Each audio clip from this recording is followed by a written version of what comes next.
ठीक है, टेबल बनाते हैं पहले।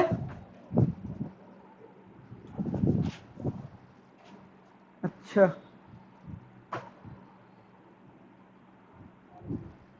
आइए, 9th क्लास में आपने पढ़ा था मैटर। मैटर को हमें क्लासिफाई करना है दो तरीके से। एक होगा फिजिकल क्लासिफिकेशन, 3 टाइप का मैटर होगा, सॉलिड, लिक्विड और गैस, बस खत्म। अब इसमें क्या पढ़ाऊं मैं, ठीक है। दूसरा केमिकल क्लासिफिकेशन,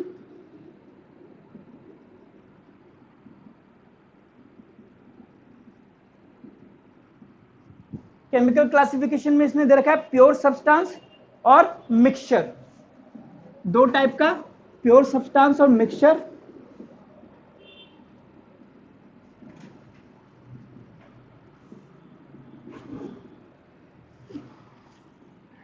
ठीक है, प्योर सब्सटेंस में एलिमेंट और कंपाउंड,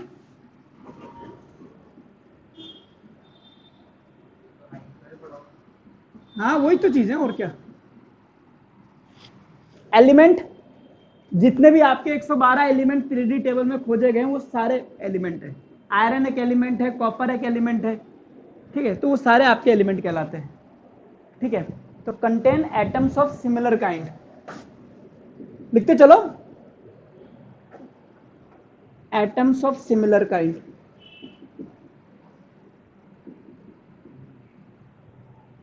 कंपाउंड, हाँ कंपाउंड दो टाइप के मिलेंगे आपको, एक मिलेंगे ऑर्गेनिक, जिसकी बात अभी पायल कर रही थी। तो पायल आज से इसको हम ऑर्गेनिक बोला करेंगे, ऐसा नहीं कि कार्बन पढ़ा दो, ऑर्गेनिक कंपाउंड्स है ना। और दूसरा इनऑर्गेनिक कंपाउंड जो हम पढ़ रहे हैं, हम पढ़ रहे हैं इनऑर्गेनिक केमिस्ट्री, पायल बात कर रही थी ऑर्गेनिक केमिस्ट्री की।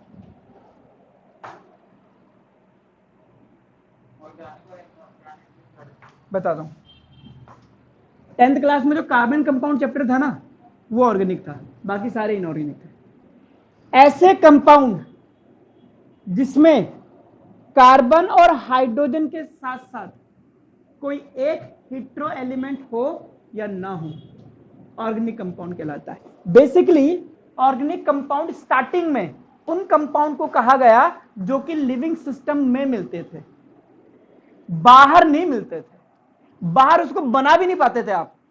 तो हर वो कंपाउंड जो लिविंग सिस्टम में मिला उसको हमने क्या बोला, ऑर्गेनिक कंपाउंड। ऐसा इसलिए कहा गया क्योंकि बायोलॉजी में ऑर्गेनिक का मतलब ही लिविंग सिस्टम होता है। ठीक है, तो जो कंपाउंड ह्यूमन बॉडी या प्लांट बॉडी में मिले उनको हमने क्या बोला, ऑर्गेनिक कंपाउंड। जो नहीं मिले वो क्या थे, इनऑर्गेनिक कंपाउंड। और ये माना गया कि ऑर्गेनिक कंपाउंड को बाहर आप बना ही नहीं सकते, उसको बनाने के लिए एक वाइटल फोर्स की जरूरत पड़ती है, एक जैविक शक्ति की जरूरत पड़ती है। ये वाइटल फोर्स मैं एक्सप्लेन करता हूं। अगर सपोज करो आपने मेल का स्पर्म लिया, फीमेल का ओवम लिया, बाहर टेस्ट ट्यूब में फर्टिलाइज करा दिया, जाइगोट बन जाएगा, एम्ब्रियो बन जाएगा, बट बाहर के बाहर ही वो इंसान नहीं बन सकता। उसको हम क्या करते हैं, निकाल करके किसी फीमेल के यूट्रस में इम्प्लांट करते हैं। क्यों, क्योंकि उसको बनाने के लिए एक वाइटल फोर्स की जरूरत है, टेस्ट ट्यूब में नहीं हो सकता। तो यही माना गया कि ऑर्गेनिक कंपाउंड वो कंपाउंड्स होते हैं जिनको बनाने के लिए एक जैविक शक्ति, एक वाइटल फोर्स की जरूरत होती है। लेकिन एक साइंटिस्ट था वोलर, जिसको फादर ऑफ केमिस्ट्री भी कहते हैं, वोलर ने इनऑर्गेनिक चीजों को मिला करके लेबोरेटरी में ऑर्गेनिक कंपाउंड बना दिया। ये मत कहना कि बच्चा ही बना दिया उसने, नहीं, ऑर्गेनिक कंपाउंड बनाया। बच्चा आज भी नहीं बना सकते आप, उसके लिए आपको वाइटल फोर्स की जरूरत है, बट ऑर्गेनिक कंपाउंड बनाया। और वो पहला ऑर्गेनिक कंपाउंड जिसको लैब में बनाया गया उसका नाम था urea. Urea was the first organic compound synthesised outside the body. फिर बाद में फिर पता लगा कि नहीं यार, ऑर्गेनिक बाहर भी बन सकते हैं, तो हमने बाहर भी कई सारे कंपाउंड बाद में बनाना शुरू करें। तो ऑर्गेनिक कंपाउंड का मतलब समझ में आ गया है? ठीक है, बात करेंगे ना यार, यूरिया जब पढ़ेंगे तब कब पढ़ेंगे। ठीक है, वो एक ऑर्गेनिक कंपाउंड है। तो अब इसकी डेफिनेशन क्या दी, क्योंकि पहले डेफिनेशन ये दे दी कि the compound which can be synthesised only in the living system are called as organic compound. अब जब वोलर ने यूरिया लैब में बना ली, अब क्या करोगे, और भी बना ले, तो डेफिनेशन इन्होंने चेंज कर दी। फिर उन्होंने बोला कि हर वो कंपाउंड जिसमें कार्बन, हाइड्रोजन और इसके साथ में कोई एक हिट्रो एलिमेंट जैसे oxygen, nitrogen, chlorine, phosphorus, sulphur, इनमें से कोई एक भी मिलता हो तो उसको हम कह सकते हैं ऑर्गेनिक कंपाउंड। अब आप बोलोगे सर कार्बन डाइऑक्साइड को ऑर्गेनिक कंपाउंड बोलोगे? नहीं, कार्बन हाइड्रोजन के साथ में ये मिल सकता है तो ये एक ऑर्गेनिक कंपाउंड नहीं। क्या फॉर्मिक एसिड H2CO3 को कह सकते हो? हाँ, है ना, acetic acid, formic acid, formaldehyde, ketone, वो सब पढ़े थे आपने, वो सब आपके ऑर्गेनिक कंपाउंड हैं। समझ ना, कार्बन का है, ग्लूकोज को कह सकते हो, मीथेन को कहोगे आप ऑर्गेनिक, ग्लूकोज ऑर्गेनिक कंपाउंड नहीं। ये दोनों होने चाहिए, इनके साथ ये भी हुआ तो चल जाएगा, नहीं हुआ तो भी कोई बात नहीं, मीथेन, इथेन, प्रोपेन, ब्यूटेन कुछ भी हो जाएगा। ठीक है, समझ आ गया? तो लिखिए ऑर्गेनिक में कंटेन कार्बन, अच्छा लिख रहे हो, लिखो लिखो, अभी लिखाता हूं। ये टेबल मत याद करने बैठ जाना, कोई नहीं पूछ रहा आपसे कि बताइए प्योर सब्सटेंस को कितने पार्ट में बांटा गया है। चलो ठीक है, ऑर्गेनिक में लिखिए contains carbon, hydrogen and few other elements like oxygen, sulfur, phosphorus, chlorine, nitrogen, etc. But CH होना चाहिए, CH का होना कंपलसरी है इनऑर्गेनिक में। अब जो ऑर्गेनिक नहीं वो सारे क्या है? इनऑर्गेनिक। लिख लीजिए फिर भी, any two or more than two elements, any two or more than two elements out of 114 elements, जितने भी out of 114 114 out of 114 elements जितने भी हमारे पीरियड टेबल में है, ठीक है, नॉन सो फार इनऑर्गेनिक कंपाउंड। मिक्सचर दो टाइप का, होमोजीनस और हेट्रोजीनस। यहां मैं नहीं जाऊंगा, मेरे को जाना ही नहीं उधर, इस लाइन में मेरे को खेलना ही नहीं। ठीक है, चलिए अब कुछ बोरिंग चीजें पढ़ाएंगे आपको और आपको लगेगा पता नहीं क्या ही मतलब है इन सब चीजों का। आइए शुरू करें। लिखिए laws of chemical combination. Laws of chemical combination क्या चीज है ये भाई, मैं बताता हूं। क्या याद करना है? 5 लॉ है हमारे पास, पांचों लॉ की स्टेटमेंट याद होनी चाहिए। सबसे पहला लॉ, न्यूमेरिकल उस पर बेस्ड आपके नहीं पूछता जनरली, बट मैं फिर भी करा दूंगा, बट आपको स्टेटमेंट याद रखनी है। ठीक है, कौन कौन से हैं? पहला लिखिए, या इसमें लिख लीजिए, लिख लो, एक लाइन लिख लो। Chemical reactions take place, chemical reactions take place according to certain laws called laws of chemical combination। ये आपने पढ़ा हुआ है 10th क्लास में, law of conservation of mass. Chemical reactions को बैलेंस करते थे ना मास कंजर्व करने के लिए, law of conservation of mass. दूसरा लिखिए law of constant composition.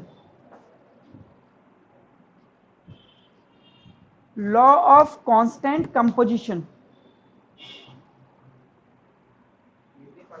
Third,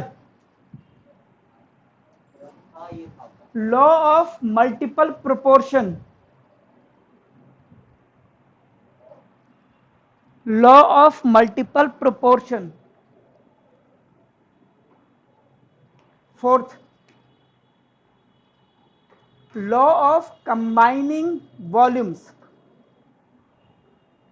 law of combining volume. 5वां Avogadro law, Avogadro law, Avogadro law या Avogadro law.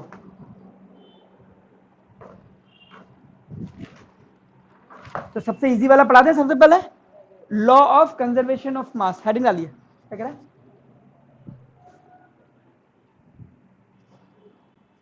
Law of conservation of mass.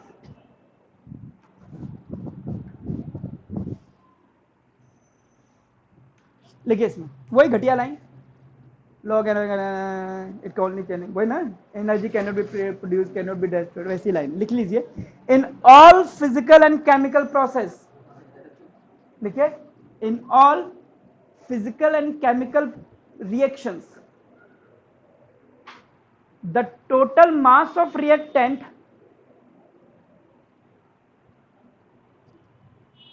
in all physical and chemical reactions, the total mass of reactant is equal to the total mass of product. Clear? याद रह जाएगा?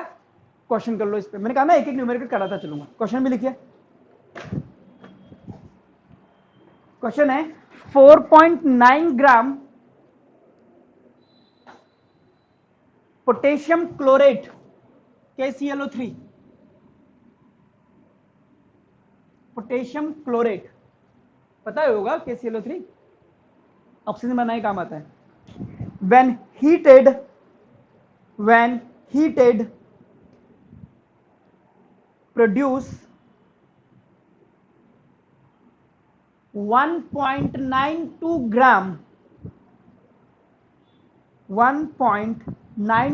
gram of oxygen and residue potassium chloride left behind is 2.96. Show that 2.96 gram, of course, full stop. Show that this result illustrate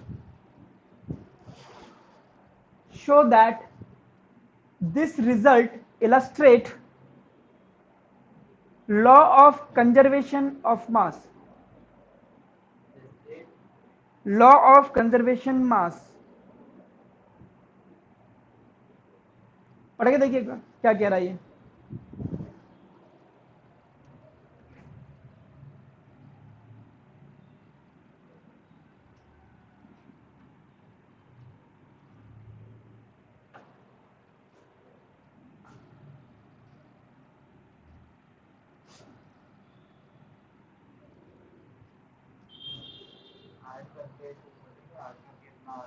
भाई question में क्या रखा है कि ये 4.9 ग्राम है, ये कितना है?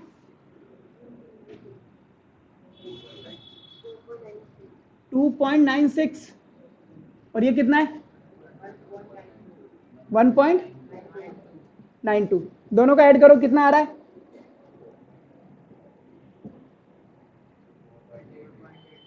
4.88, और ये कितना था? ऑलमोस्ट बराबर है।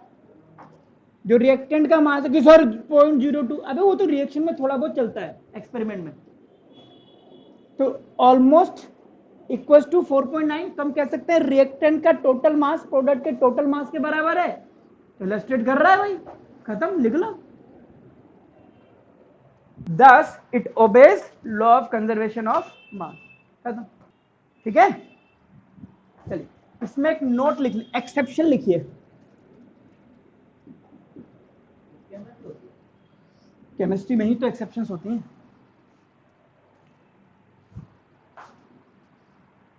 एक भाई बहुत ज्ञानी आदमी पैदा हुआ, अल्बर्ट आइंस्टाइन। उन्होंने बोला सर ऐसा कुछ नहीं होता, उसने इस लॉ को खारिज कर दिया। उसने कहा कि जो न्यूक्लियर रिएक्शंस होती हैं उसमें मास जो है वो खत्म हो जाता है, और किसमें चेंज हो जाता है? एनर्जी में चेंज हो जाता है। तो आप ये मत कहिए कि मास कंजर्वेशन है, आप ये कहिए कि रिएक्शंस में एनर्जी और मास कंबाइंडली कंजर्व होता है। मास मास नहीं, अगर यहां पे सपोज करो, उसका कहना क्या था मैं बताता हूं, 5 ग्राम आपने ये लिया तो प्रोडक्ट में बनेगा 4 ग्राम प्लस एनर्जी ऑफ 1 ग्राम। तो अगर आप मास मास की बात करोगे तो यह 5 ग्राम है या 4 ग्राम है, मास कहां कंजर्व है कि नहीं? एनर्जी के साथ में मास जोड़ोगे तब जाकर कंजर्व होगा। तो ये एक एक्सेप्शन है इस लॉ का। नहीं ऐसा कुछ नहीं, वो यहां नहीं होता न्यूक्लियर रिएक्शंस में। लिखिए इस बात को, nuclear reaction do not follow this law. According to Einstein, mass and energy combinedly remain conserved. Remain conserved.